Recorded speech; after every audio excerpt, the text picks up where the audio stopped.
dicho esto, es una película que, bueno, la vi en su día, por supuesto, la he vuelto a ver ahora, y cada visión le he ido encontrando cosas. Y yo creo que eso es algo que dice en favor de las tripas de lo que hay ahí metido dentro. Muy bien, muchas gracias. Señor Rodríguez Lafuente, buenas noches. Buenas noches. Bueno, pues dinos antes de que veamos ya La Reina Margot una opinión tuya. Lo poco que quede, con lo bien que se ha dicho lo anterior. Pues, bueno, yo primero diría que el homenaje a un cine francés, a una cinematografía francesa que es capaz, como tú decías en la presentación, de hacer grandes superproducciones sobre su propia historia y además, cuidado con la broma, porque aquí no son nada autocomplacientes con su propia historia, sino todo lo contrario. Es decir, el propio Patrice Chéreau contaba de una manera que no creo que sea divertida, pero lo contaba, que a la hora de pensar en esta película, sus dos películas en las que se había basado prácticamente eran en El Padrino y en Uno de los Nuestros, ¿no? Porque, dice en el fondo, la mafia ha reproducido una especie de relación familiar en la que se está jugando la relación de sumisión, de dominación y de dependencia, ¿no? Es decir, que es lo que vamos a ver. Tú decías, y es verdad, que claustrofobia es una violencia claustrofóbica la que hay en toda la película, ¿no? Es verdaderamente intenso, ¿no? Por otra parte, a mí me fascina la película, también en esta segunda vez que la he visto, la violencia inaudita que tiene la película, la notable intensidad física de los actores. O sea, parece que les está, no ya el sudor, el esfuerzo, sino parece que les estás oyendo, se oyen casi los latidos del corazón. Y después lo que habéis apuntado, la concepción plástica de la película. A mí, si me permitís otra referencia más a las ya dichas, las pinturas negras de Goya juegan un papel bastante determinante en la configuración de lo que es la escenografía y lo que es la narración de la propia película. Y en algunos primeros planos, o en eso arranque oscuro, un Zurbarán, los rostros de Zurbarán también aparecen, que son, por cierto, han sido reconocidos por el propio Chéreau, es decir, que se ha inspirado en eso. La película tiene como 3 tonos plásticos, porque efectivamente, como se nota que es un director de teatro y de ópera, la plasticidad está... Y en los colores, por ejemplo, él contaba que se había inspirado mucho en el rojo de Los 4 jinetes del Apocalipsis de Vicente Minelli. Y hay como 3 colores que dominan toda la película. El negro, se apuntaba, el rojo y el blanco, hacia el final, ¿no? Y entonces, ahí es lo que verdaderamente, si se puede definir la película y a alguien le gusta estas cosas, pues probablemente la película La Reina Margot es una película, es una especie de un romanticismo expresionista, lo que hay grandes pasiones, pero al mismo tiempo contadas de manera tenebrosa, ¿no? En toda la configuración de la película. Y un detalle divertido, ya que habéis citado a Alejandro Dumas, en la novela de Alejandro Dumas, el personaje de Margot apenas aparece. Es una de las gracias de tu guionista que tú citabas, ¿no? Es un personaje que continuamente se sabe, lo único que se sabe en la novela es que está continuamente y perpetuamente enamorada. Pero es un personaje que, y fíjate cómo le dan la vuelta en la película y como van a ver ahora los espectadores, se convierte, el personaje de Margot y de Isabel Adjani es un personaje poderoso y fuerte a lo largo de toda la película, ¿no? O sea, que yo creo que es una gran película. Se hace protagonista. Claro. Es a Isabel Adjani, además la que fue mejor. Yo creo que hace uno de los mejores trabajos que ha hecho ella a lo largo de su carrera. Está realmente magnífica en esta especie de tejido violento y sanguinario.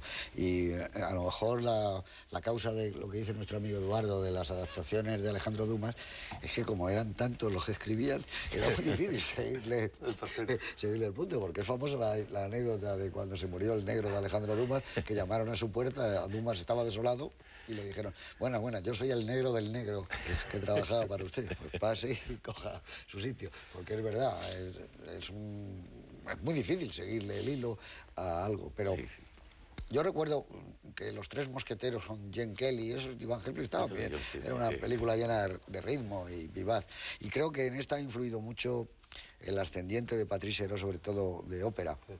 Tú que siempre dices, y tienes toda la razón, que las óperas ahora se inspiran en los grises y que parecen fábricas y que están hechas...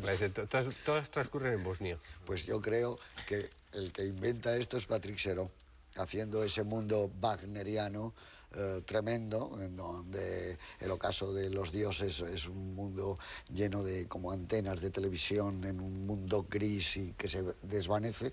Creo que el gusto que él ha tenido para la ópera lo aplica aquí para los colores de una manera asombrosa. Si hubiera que haberle dado el premio, como se daba antes, a la mejor foto en color y en blanco y negro, yo creo que sin duda. Es una película en este sentido que aporta una visión del color mucho más que las que hacía Antonioni cuando pintaba los árboles de verde. Yo creo que hay que ir a las zapatillas rojas para encontrarse una película con un planteamiento de coloridos donde los... Quizás otro disparate, pero a mí me recuerda mucho el color de esta película en gran parte a los colores de Barceló. Tiene mucho que ver con Miquel Barceló. Sí, con pasteles, sí, efectivamente. Sí, con esos tonos a veces sombríos. En cualquier caso, creo que es una película que da envidia que el cine francés pueda hacer esto con su historia y que esperemos que nosotros podamos hacer y recuperar un cine histórico absolutamente opuesto al que se hacía en los años 40, pero que sí recupere nuestro pasado, ¿no? Y nada más, con todos ustedes, creo que luego tenemos muchos temas para hablar. La reina Margot de Patrice Chéreau. Estaba comentando Fernando.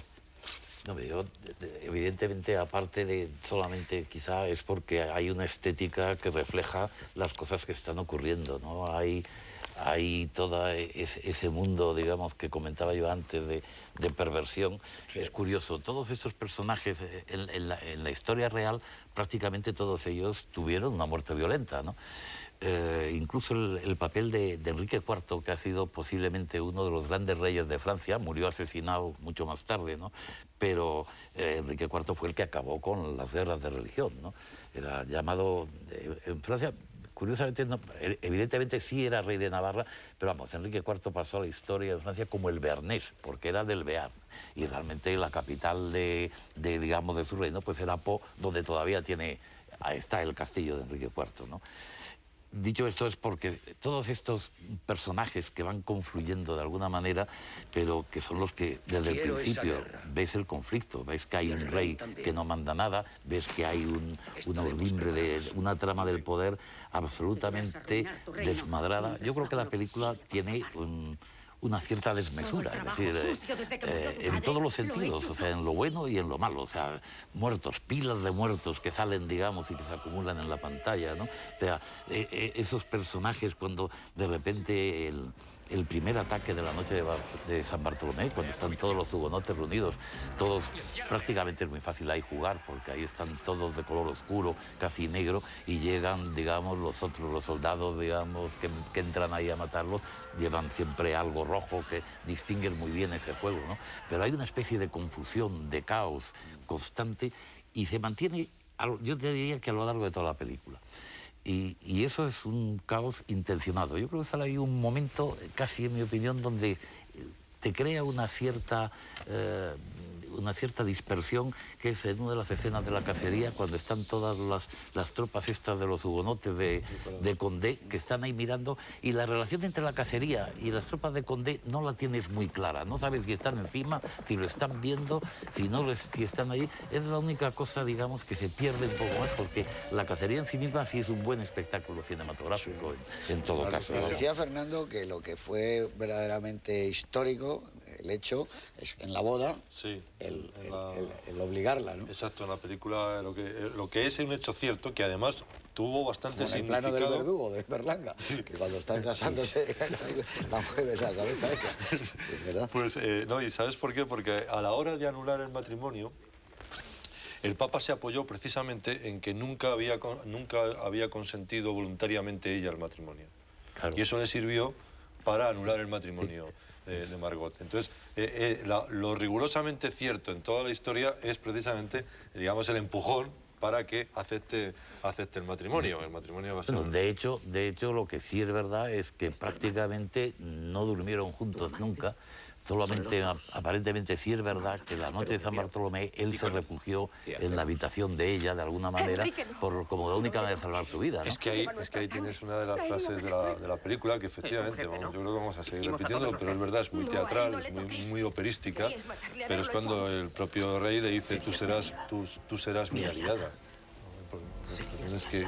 Podemos sobrevivir. Lo que tú cuentas es interesante porque efectivamente tú ves que los palacios eran un cachondeo. Sí, sí. Es decir, que allí no había jefe de gabinete ni había más o menos demasiados filtros y que los filtros los llevabas puestos. La etiqueta la pone Luis XIV precisamente Claro, para poner de evitar manifiesto eso Roberto Rossellini en La toma de poder por Luis XIV, 14. maravillosa película.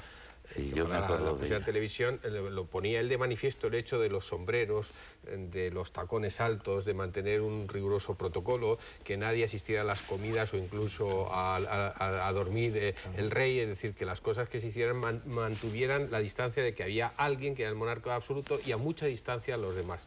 Probablemente, y por lo que cuentan las crónicas, pues debía ser una verdadera melé de mezcolanza de todo el mundo entrando y saliendo, Eso en la corte de falta de española higiene, no existía. etcétera. Yo creo En la corte que española había más protocolo. La corte española, porque